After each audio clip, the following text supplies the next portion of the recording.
I'm going to go ahead and tap these. This guy just needs to be centered in here, right? So we can kind of get an idea of where that needs to be. We can put some marks here in the table so that we know where we want. Now, also you're going to want to know is underneath the table, there's going to be some, you know, ribs that are going to be the structural elements of the shaper. So if you go under there and you're going to notice whether or not you have obstructions in this area. Do it. I can look at the plate in here, right? The reducer plate, and I can tell you when this piece is pretty much centered. And then what I'll do is I'll measure off of here so I know that I'm square. All right, so 3.5 inches. 3.5 inches, so that was exactly square right off the bat. All right, now, what is the distance here? I can tell you that that's pretty centered, man. That's really good right there. Okay, now that you've got this figured out as far as where you're gonna put the fence, mine's back 3.5 inches, and I'm, you know, this distance is equal to this side. So right in the center. All right, so that guy's right there. And it's about 7/8 of an inch back. That's where I'm gonna put my hole, and I'm gonna go ahead and tap it. I'll show you how to do that. Okay, now just verify that those are equal, because I would much rather these be equal than not be equal. So I'm just gonna go ahead and check those. All right, now right there on that dot, I'm gonna take my little punch here and just punch right into the cast iron. And I just tap this thing, you know, just push down and it'll spring. And it will punch a little sharp little point there.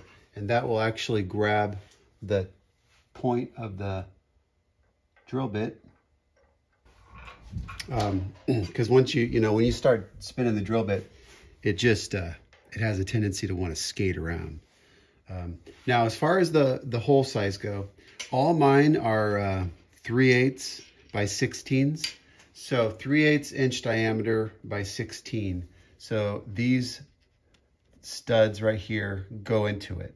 So if you're using 5/16 or if you're using 1/4 inch, obviously that's what you're going to use. But since these are shapers, they're big, you know, generally speaking, you're going to want to use pretty big bolts and everything. So all my holes for everything are 3/8 for the feeders and all that stuff. Feeders are pretty heavy, so you want to make sure that you have a nice stout connection. But here's the tricky part. You would think, well, so if it's a 3/8, then I must use a 3/8 actual drill bit. But you don't use a 3/8 drill bit. If you use a 3/8 drill bit, it's actually going to be too big. So what you want to use is the 5/16 drill bit. So I know it's counterintuitive, but that's actually what you're going to be wanting to use. And then when you drill this out, after you're done, you're going to come back and you're going to thread it. And this is what you're going to use to thread it. And that's going to be the size that's going to be perfect for this, and that is the 3/8 by 16. So if that's the size you need, use the 3/8 by 16, and you're gonna put that nice threading in there, and you'll see it in the hole there. So speed 1, and just kind of work your way down. If you feel like you need to put a little WD-40 on it just to lube it up, that would be okay too. But just go slow, and this stuff is pretty easy to drill through. Take a couple of these squares and put it there next to where you're working. And actually, that's going to help me, you know, eyeball this so that I can get plumb and plumb. I can see the square line coming up there. So that works good. All right.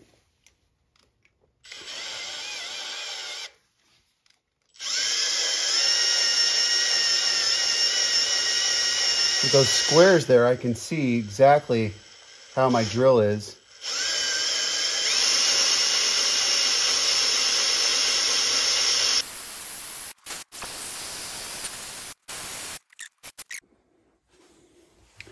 Okay, I just stuck this down in there to get all this stuff out of the hole. I am definitely hitting a support piece. It's in the wrong spot. But that's just where we needed it, so oh well. What I want to do is take the next part and get this guy in there and basically start to spin this guy. And you can use the little tool that comes with it. This guy here. So you want to stop where it hits that shoulder. Otherwise, you're not going to get a good grip on the piece. Put in there just so it, right there. So now I can't go any further. So now you want to lock it down really tight.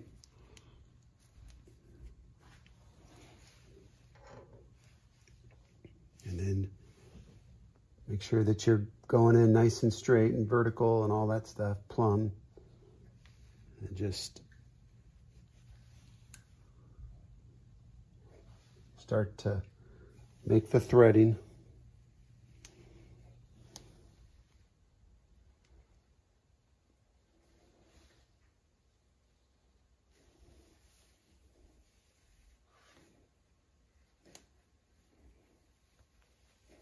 And then you can back it out, go a little bit, and then back it out, and then do it some more. And then back it out. You're just cleaning out the grooves.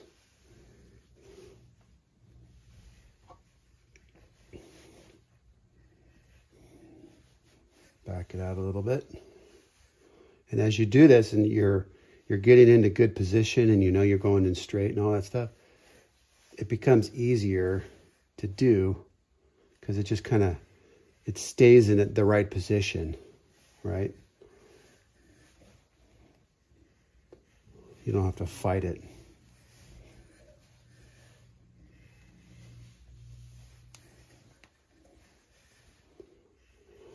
So this is not a through hole. At this point, there's still cast iron below, and I haven't gotten all the way through it. So it's definitely in the support structure of this top. So I'm going to thread it as far as I can go. And if I have to get a shorter bolt, I will.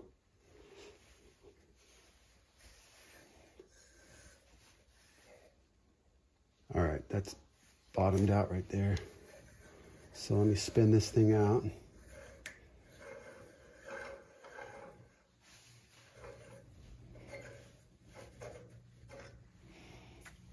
Okay, so that's threaded in there. Now we can try this right here. Just see how that does.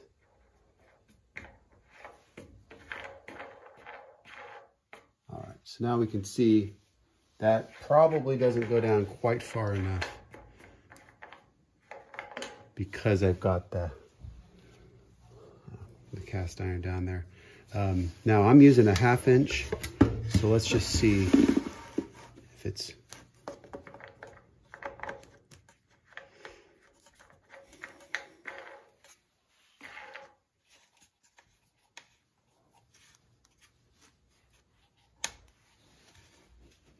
Oh yeah, that's good. That's perfect. Of course. So although it wasn't ideal hitting the structure, as long as you go deep enough, you're fine.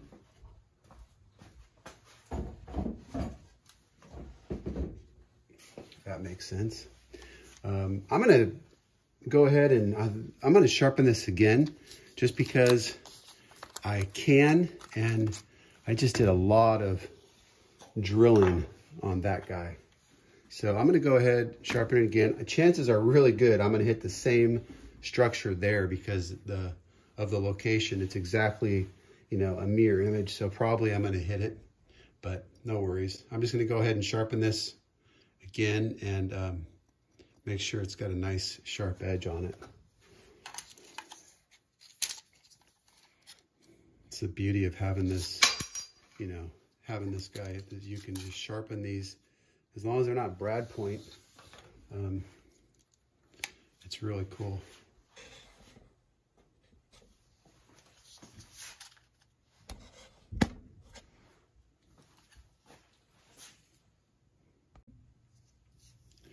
All right, I've got this thing in here and it's set up. And the way I set it up is the flat spots, as you put it in this area here, those flat spots have to be in the 12 and the 6 position. There's one on the top and bottom. And so it won't go in any other way. It's got to be that way.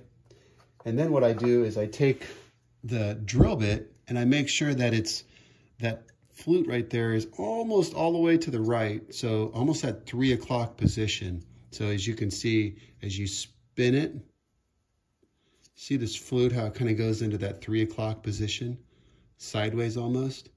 And that's in line with the flat spots on the top.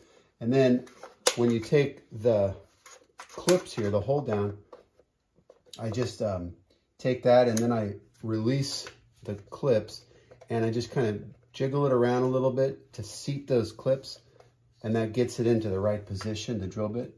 And then everything is nice and good. Then I tighten this down. You know, you got to tighten that. And now put it in the machine with the white line facing up. And now you can make a turn and just see if you hear the grind. So it grinds as you turn to the 3 o'clock position, and then it stops. So it's good. So I can turn it on.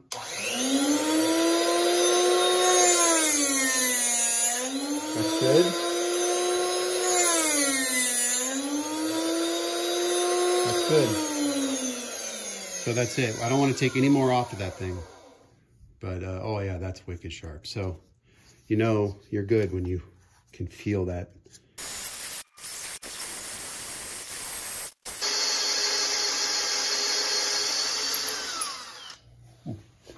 Yeah, same thing, going right into it. So it's gonna take a while. All right, a little bit further. Let me just check that. All right, this thing's bottomed out. All right, I'm gonna come back up. So these 2 holes, both of them were right in a structural support. So that's not the most ideal thing, but you know what? Sometimes that happens. It's not a big deal, for sure.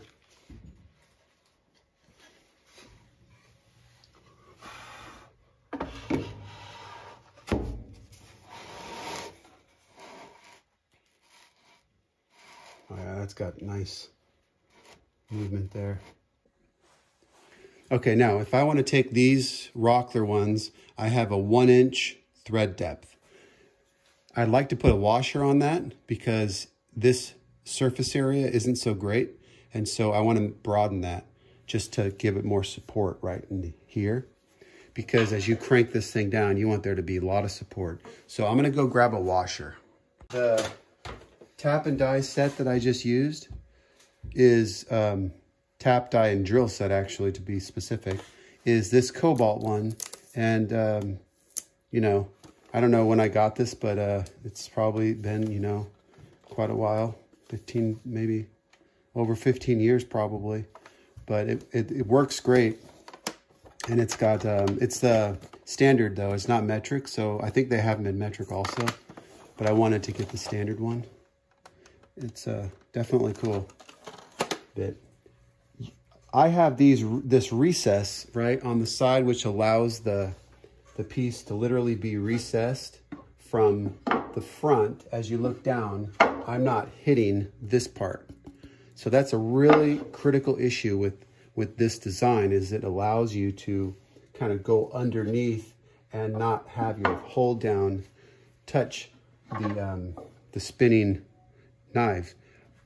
But if you were using a situation, you know, if you were in a situation where you had a different setup, I have this also. So this acts as a spacer. So I can put this in, and now my spinning knives won't hit that in this situation if I had to bring it in really tight, let's say all the way up. And normally it would hit, right, as it spins in front. But I have this spacer that's got this, you know, really cool little cutout, but it allows this to not hit here. And then I can just put this right here. So now in essence, I'm using two, and this one can be set at a different height. So if you're putting in, you know, a tall piece or whatever, you can set it up higher. So I just wanted to point this out, and it works great. So since I made it the same size, those already work. But yeah, so you could see the advantage. Now you can see right now that I'm actually hitting.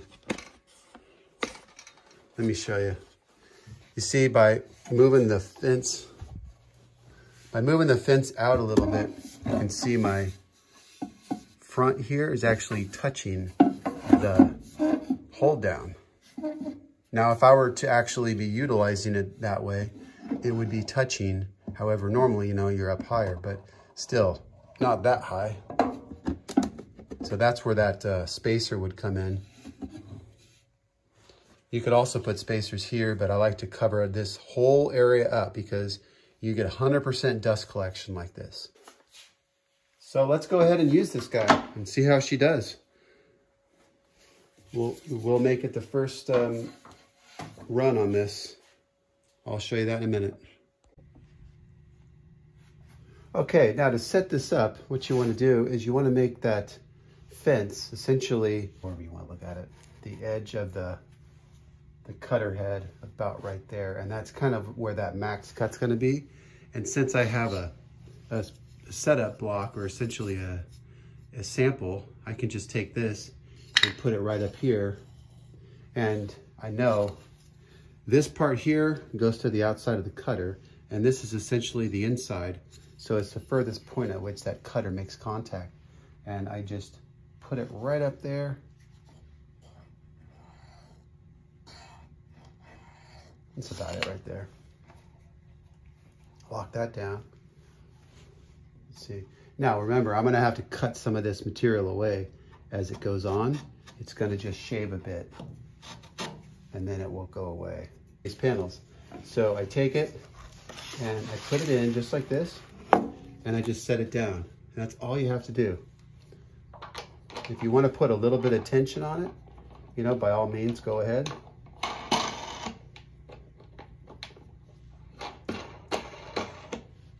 Just push a little down, and that's it.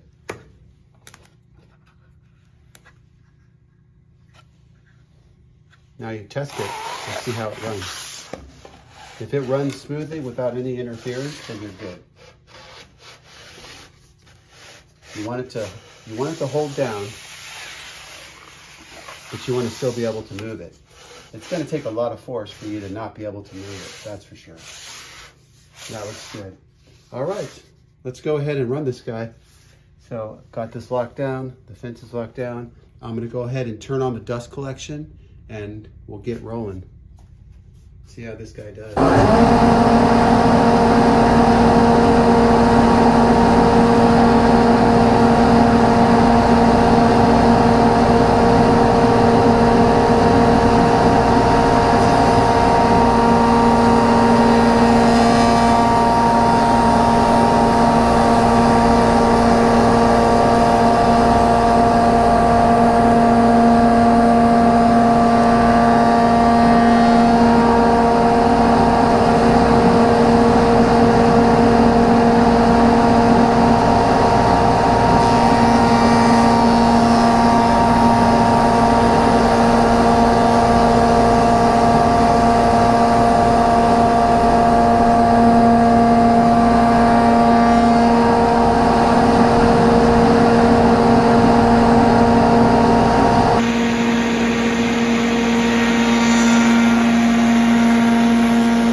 Excellent. Now, that's what we have left, right? And this piece is going to be back cut. So there's going to be a back cutter on there. It's going to look just like that when it's all done, of course. This particular shaper knife does not have, I don't have a back cutter on it because when I got that, I just didn't feel like a back cutter was necessary. However, they do make a back cutter for that. So if you want a back cutter, I don't like the idea of a back cutter because I'm always dealing with different thickness of grooves. So in some cases, you might have a slightly different rail and style set that has a little bit different groove thickness. And so if you have a back cutter in there, that determines your thickness. And although you can adjust that, if you're trying to, I would rather just do the back cut by itself, and then you can, you know, make it perfect for that groove that you're using, whatever set you're using for your rails and styles, if you get what I'm saying. If you're using the same exact rail and style set every time, then it makes a lot of sense to have the back cutter on there. And again, that back cutter is great because it speeds up the process. But now, this guy, you can see that right there, how clean that is, and it's just so effortless. But the thing about this is that, keep in mind, although this is completely 100% dust-free, there's not a drop of, there's not a speck of dust anywhere on this. So you can see this whole thing is completely clean of dust.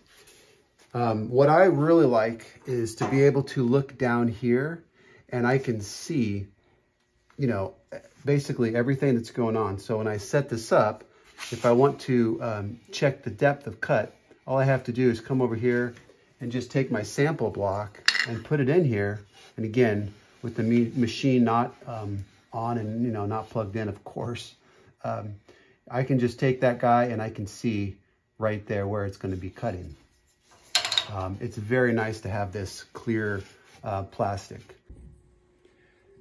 Hopefully you guys enjoyed this, and hopefully you're going to go out and make a couple of these yourself. If you have any issues or questions, just let me know. I'll be happy to assist you in any way I can. But I just wanted to show you guys. I know it's taken a while. I've been asked and asked and asked, and this has been something that I've been working on.